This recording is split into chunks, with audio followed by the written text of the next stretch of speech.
이어서 우리나라 아동문학의 역사에 대해서 살펴보겠습니다. 문학의 역사를 설명하기 위해 선행 연구를 인용할 필요가 있는데요.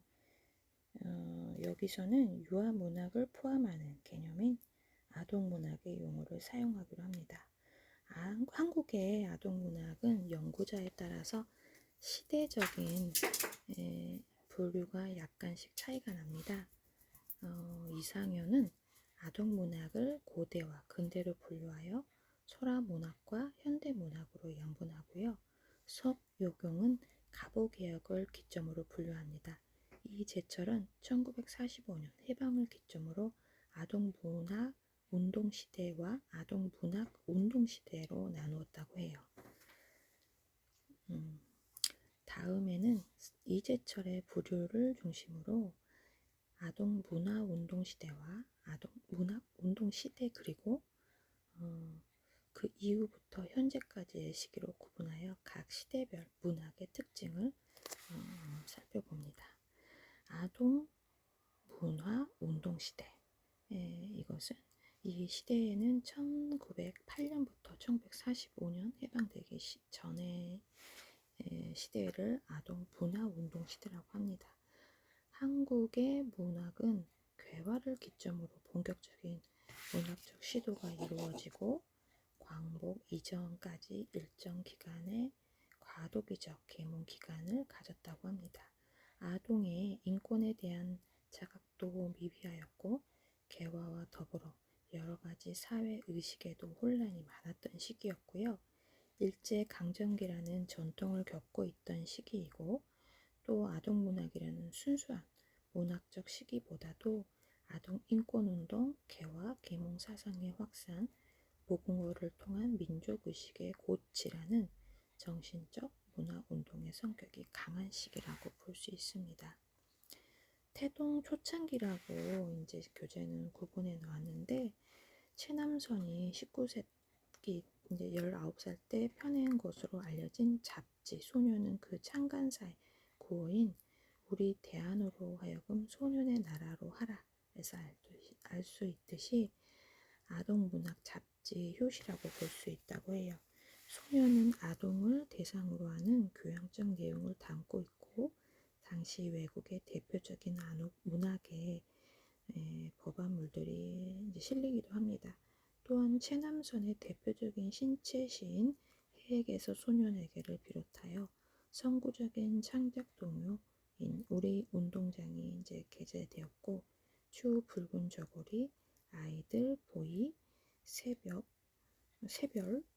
같은 순수한 아동 잡지가 발간되고 이들은 과도기적인 상황에서 내용면으로는 신구 사상이 병행되고 한문의 수거적 표현이 남은 채로 순수한 한글 표기를 시도하였다고 해요.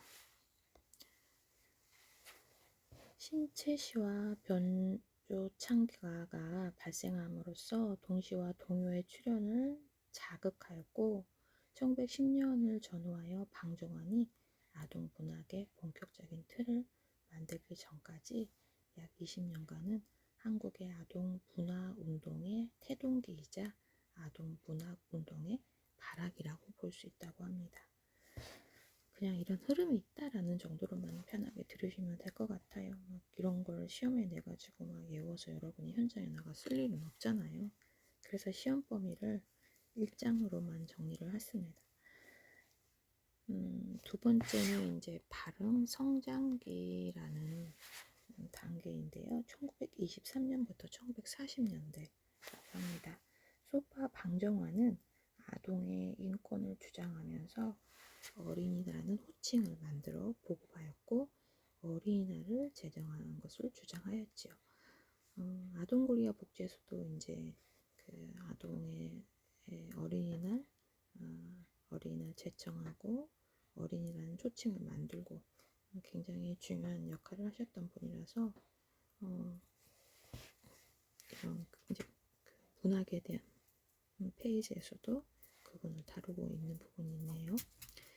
방정환 선생님은 1924년에 어린이라는 잡지를 출간함으로써 동화, 동요, 또 극본의 장르를 확립하면서 특히 동요의 황금시기를 열었다고 해요.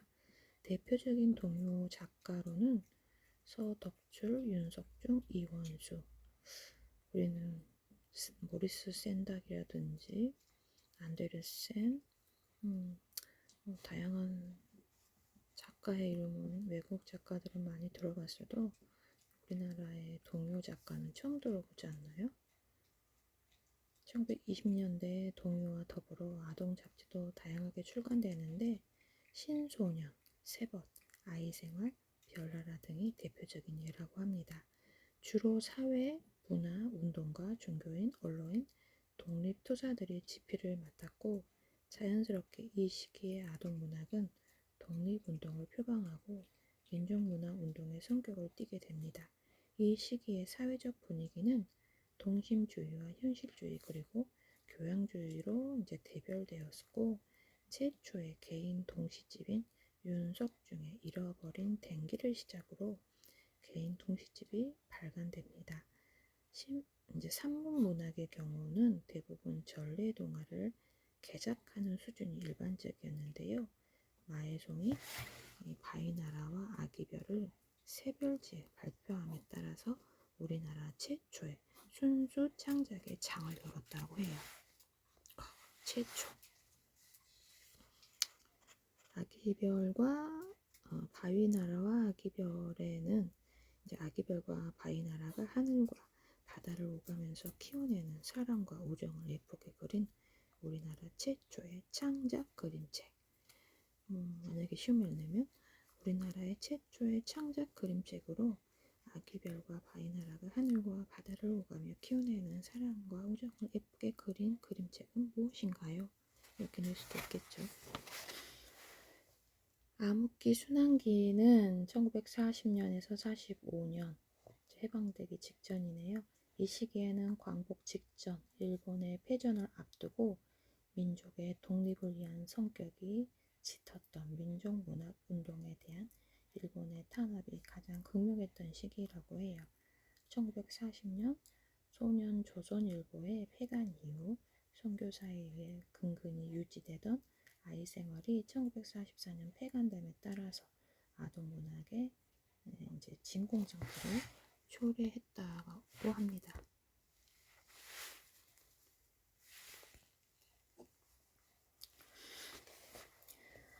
아동문학 운동 시대에는 1945년부터 1988년 올림픽이 있는 해네요. 여러분은 그때 태어나지 않으셨죠? 저는 그때 중학생이었는데요. 광복을 맞이하면서 우리나라의 아동문학은 비로소 민족운동이나 사회주의 운동의 도구가 아닌 본격적인 문학으로서의 자리매김을 하게 됩니다. 광복, 혼미기, 광복 이후 한국 사회는 사상적 분열로 인해 좌파와 우파의 영향이 혼재합니다. 아동 문단에서도 좌우익 간의 대립이 있었고요. 이렇던 모국어의 회복으로 출판물이 양쪽으로 홍수를 이루게 되었다고 해요. 우익 잡지인 소년, 좌익 잡지인 별나라, 아동문학 전문 잡지인 아동문학 등이 사상의 합리화를 표명하며 출판되었다고 합니다. 단행본으로는 윤석중의 동요집 초생딸과 마애송의 동화집 토끼와 원숭이가 출간되었고요. 산문문학의 질적인 팽창으로 1960년대 본격적인 동화운동의 기반을 다지게 된다고 합니다.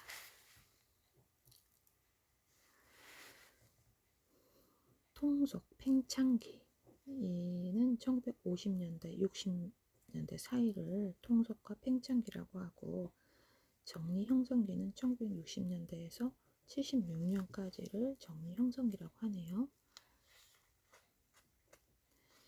통속 팽창기를 잠깐 살펴보면 한국 전쟁으로 인한 출판 시설의 파괴는 향락적이고 자극적인 대중적 기호에 이제 영합하여 빈약한 출판 기회를 얻기 위해 경쟁하는 사회적 분위기를 조성하였다고 합니다.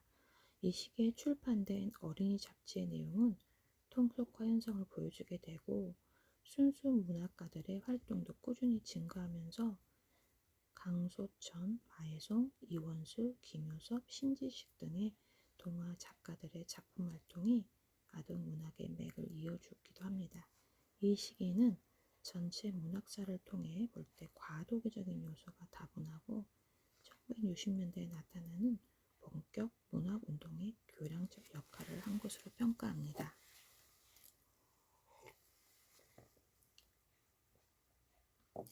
정리 형성기를 잠깐 살펴볼게요. 1960년대에 들어서면서 유능한 신인의 등장, 또 문학 동인 중심의 문학단체 결성이라든지 출판물의 정리작업, 문학상의 제정과 발표 무대의 확장의 요인으로 인하여 본격적으로 문단이 형성되었다고 해요.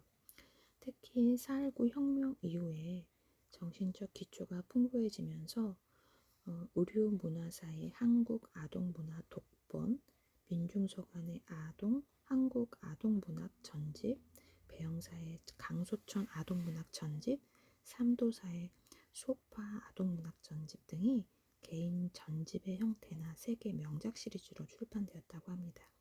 이에 발맞춰 제정된 소촌 아동 문학상, 해송 동화상, 세종 아동 문학상, 한정동 아동 문학상 등은 아동 문학 작가의 창작 의욕을 자극하고 문학 작품의 질을 높이는 결과를 가져오게 됩니다.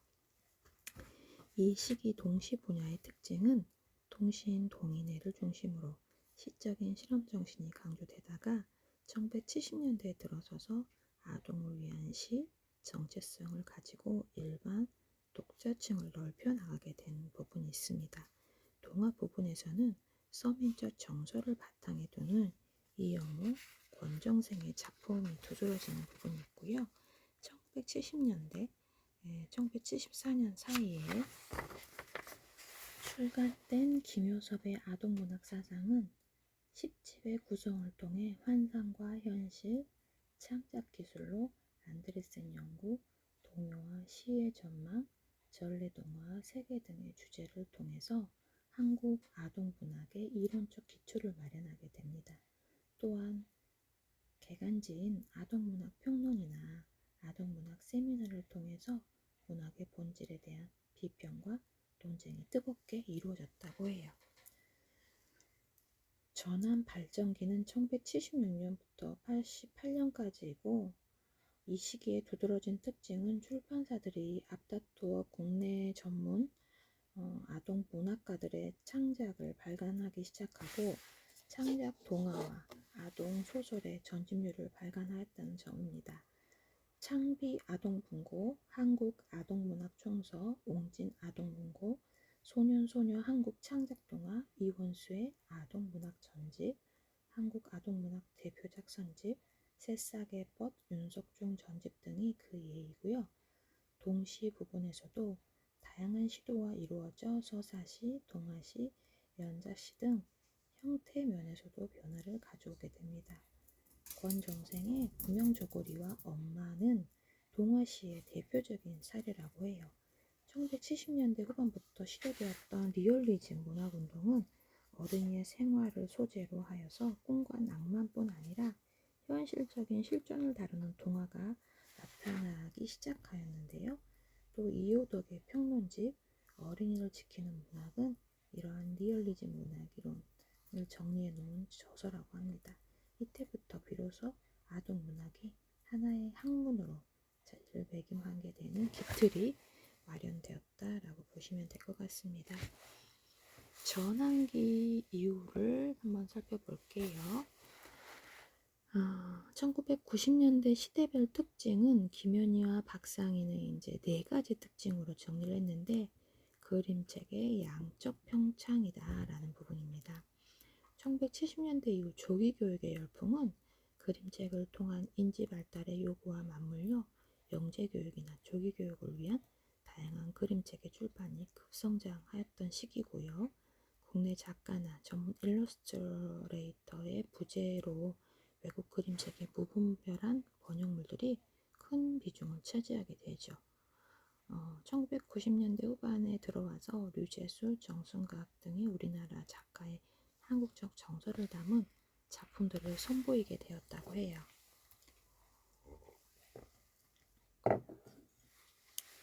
그래서 2009년도에 이제 백두산 이야기라는 책이 보름 출판사에서 이제 발간이 됐는데, 백두산의 탄생, 설화를 바탕 우리 민족의 삶과 정체성을 보여주는 작품으로 태양, 거인, 백두산의 분출 장면 등의 그림이 이제 뇌리에 박힐 정도로 강렬하고 웅장하게 묘사된 그림책이라고 합니다. 다양한 소재와 주제의 그림책들이 등장하게 되고요. 이 시대에 과거의 그림책들이 주로 인지적 정보를 전달하기 위한 소재나 주제를 다룬 것이었다면 1990년대에 들어와서는 유아의 사고력을 촉진하기 위한 논리 시리즈는 물론 성에 관한 주제, 문화에 대한 주제, 소외계층이나 장애 문제 등을 다룬 다양한 그림책이 출판되기 시작합니다. 또 동화와 관련된 전문 활동이 시작이 되고 어린이 책방에서 시작되어 그림책을 위한 연구 모임으로 확산된 추강 모임을 비롯하여서 어린이 도서 연구회 등을 좋은 그림책을 선정하기 위한 기준 확립뿐만 아니라 다양한 그림책 관련 연구를 진행하면서 독서 문화 운동을 전개하게 됩니다. 마지막으로 국제 아동문학 집단과의 활발한 교류를 둘 수 있고요. 1996년에 국제 어린이 도서 협회에서 한국 지부가 결성된 것을 시초로 유아 문학의 세계적인 흐름에 발맞춰 나아갈 수 있게 되었습니다. 서울 국제 도서 전시회 때마다 이제 개최되어서 일반인도 국내외 출판된 책들을 접할 수 있는 기회를 제공하고 있다고 해요. 2000년대 이후부터 이제 우리 지금 현재 우리가 있는 문학에 대한 시대를 한번 살펴보겠습니다. 최근 한국의 분위기는 여전히 유아 문학 작품의 양적 팽창의 시기라고 볼 수 있습니다. 경기 불황으로 운영난에 봉착한 많은 성인을 대상으로 하는 출판사들이 이제 앞다퉈 아동물에 손을 대기 시작하고 그림책 출판사의 수가 급증하게 됐다고 해요. 2000년대 이후 우리나라 그림책 시장의 특징을 요약하면 다양한 국가와 작가, 다양한 양식의 그림책이 소개되고 있다는 점이고요. 최근에 그림책의 질에서도 눈을 돌려서 유아의 발달 특성과 요구에 민감한 전문 그림책 작가가 늘어나고 있다라고 하네요. 저는 이런 부분이 아주 흥미로워요. 유아의 발달 특성과 요구에 민감한 그림책 작가가 늘고 있고, 다양한 예술적 시도를 그림책에 접목하는 전문 일러스트레이터들이 등장하고 있다라는 거. 그래서 저도 일러스트를 잠깐 방학 때 한 달 배워봤거든요. 프로그램을 잘 다루면 그릴 수 있을 것 같기도 해요. 특히 근래 우리 작가들이 쓰고 있는 그림책들이 우수성이 세계적으로 인정받기 시작한 점을 주목할 만한 현상이라고 하죠. 우리나라 유명한 책들이 많아졌어요, 진짜. 그래서 여러분들이 이제 우리나라 책들도 동기들한테 많이 소개했으면 좋겠다는 생각이 듭니다. 류제수의 노란 우산과 이효백의 도대체 그동안 무슨 일이 일어났을까? 뉴욕타임스의 선정 최우수 어린이 그림책으로 뽑혔고요. 이효백의 글, 이현백의 그림, 세상에서 제일 힘센 수탉, 류제수의 노란 우산, 국제 어린이 도서협회에서 좋은 책 부분에 선정되었다고 합니다. 백희나의 구름빵, 채숙희의 세상을 담은 그림지도 볼륨나 국제 어린이 도서전에서 수상작으로 선정이 되고, 신동준의 지하철을 달려온다, 정준호의 벽돌, 볼이나 리카치상을 수상했다고 해요. 이외에도 다양한 신인 작가의 끊임없는 창작 의욕에 의해서 신선하고 창의적인 그림책이 계속 선보일 것으로 전망되고 있다고 해요. 노란 우산, 저도 이 책을 본 기억이 있긴 한데, 비 오는 날의 잿빛 배경 속에서 선명한 색상의 노란 우산이 빨간 우산을 만나고 나서 다시 파란 우산을 만나 걸어가는 모습이 이제 공중에서 본 각도에 묘사되고 있고요. 놀이터를 지나고 빌딩을 지나고 횡단보도를 건너 하나둘 모인 형형색색의 우산들이 학교를 향해 가는 모습이 무척 서정적이다 라고 이제 내용을 교재는 설명하고 있네요. 관찰력이 굉장히 좋죠.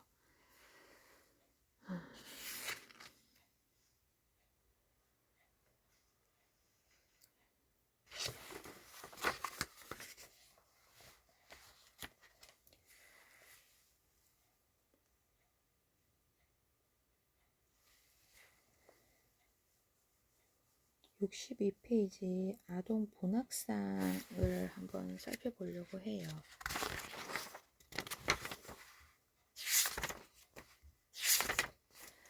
아동 문학상은 서양의 이제 아동 문학상이기도 하고 세계에서 인정받은 우리 작가들의 그림책이기도 합니다. 뉴베리상이 있는데요. 뉴베리상은 유아 문학 작가에게 주어지는 상으로 1921년 미국 도서관 협회의 아동문학 분과회의에서 제안하여 시작했다고 합니다. 영국의 서정적인 존 베리의 이름에서 따온 것으로 1922년부터 이제 시상하기 시작해서 대표적인 수상작으로 브룩스 화이트의 샬롯의 거미줄, 행복을 나누는 버스 등이 있고요. 뉴베리상은 글 작가에게 수여되는 상으로 수상작으로는 유아 수준을 넘어선 작품들이 대부분이라고 합니다. 2016년 수상작인 메테라 페냐의 행복을 나르는 버스, 그림책 최초로 뉴베리상을 수상한 작품이라고 합니다. 칼떼꽃 명예상도 동시에 수상했다고 해요. 되게 유명한 책이네요. 행복을 나르는 버스. 저도 한번 살펴봐야 될 것 같아요. 행복을 나르는 버스.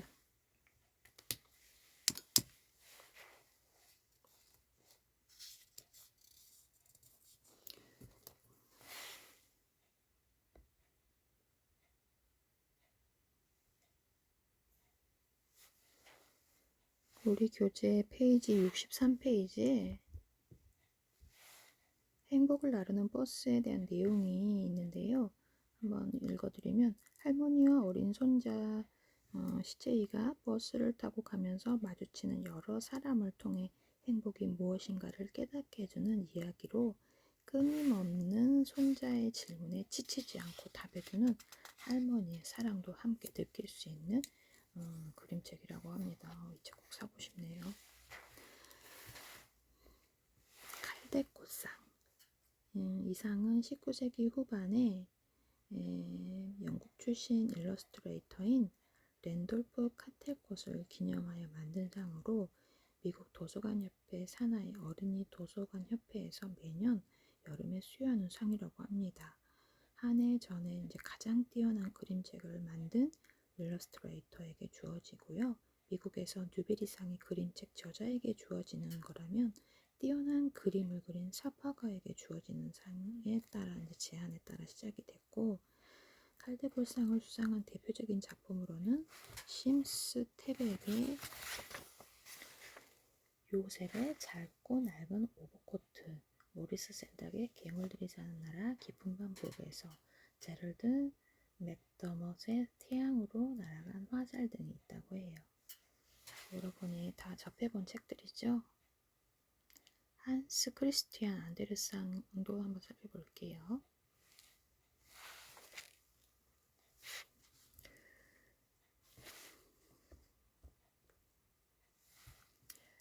안데르상은 단순히 한 작품을 대상으로 평가하지 않고 작가의 모든 작품을 대상으로 하기 때문에 작은 노벨상이라고 한답니다.